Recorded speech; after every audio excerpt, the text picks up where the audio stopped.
সীমাবদ্ধতা রাখো, মিছিল মিটিং করলে পরে এর উপরে প্রমাণ চালাও, কোনো বিচার হবে না। আমি আমাদের আরক্ষা দপ্তর অফিসারদেরকে ব্যক্তিগতভাবে কাউকে দায়ী করি না। ত্রিপুরাজ্যের বর্তমান যারা আরক্ষা দপ্তরে কর্মী, একেবারে উপরতলা থেকে নিচুতলা, তার ৯৯% এদের রিক্রুটমেন্ট হয়েছে বামপন্থী ফ্রন্ট সরকারের সময়। তাদের হাত ধরে তাদের অনেকের জীবনের আত্মাহুতির মধ্য দিয়ে এই ত্রিপুরাজ্যে এনএলএফটি, টাইগার ফোর্স, আমরা বাঙালি এসবকে মোকাবেলা করে এই ত্রিপুরাজ্যে শান্তি আসছে।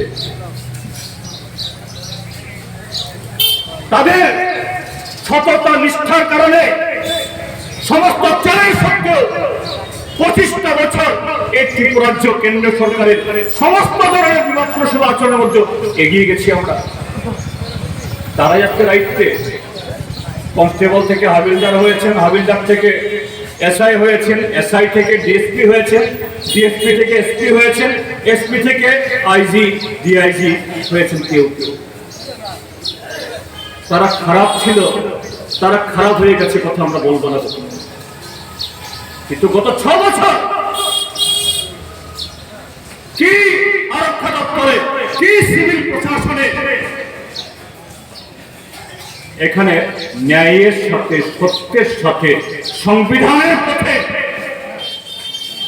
মানবিকতার পথে কাজ করার উপায় নেই।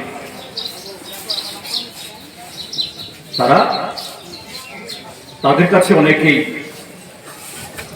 মাথা নত করতে বাধ্য হচ্ছে, কিন্তু আমি তাদেরকে বলবো, কাহা তো আপনি আজকে অফিসার, আপনি আজকে কেরানি,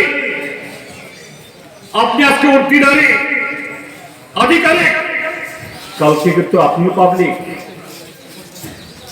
আপনার ঘরে অন্য সদস্যরা সবাই পাবলিক।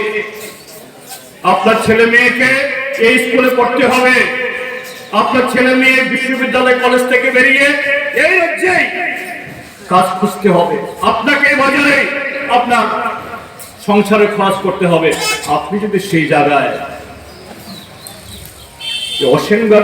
অসাংবিধানিক ভাবে, অন্যায় ভাবে এই ত্রিপুরাজ্যের সর্বত্র যে গোটালা করছে, তাদের কাছে তো মাথা মতো করেন, কি হবে?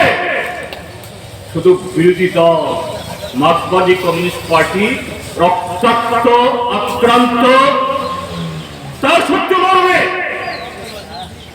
কিন্তু মার্ক্সবাদীরা শুধু আক্রান্ত হবে না, আপনিও আক্রান্ত হবেন, হচ্ছেন, অনেকে হচ্ছেন। তো সেই সময় বলছি, সামনে নির্বাচন গুরুত্বপূর্ণ। এখানে এ রাজ্যের কংগ্রেস দল গত বিধানসভা নির্বাচনে আমরা তাকে বলেছি, গণতন্ত্র না থাকলে রাজনৈতিক দলের উদ্দেশ্যটা কি? দেশের হিত।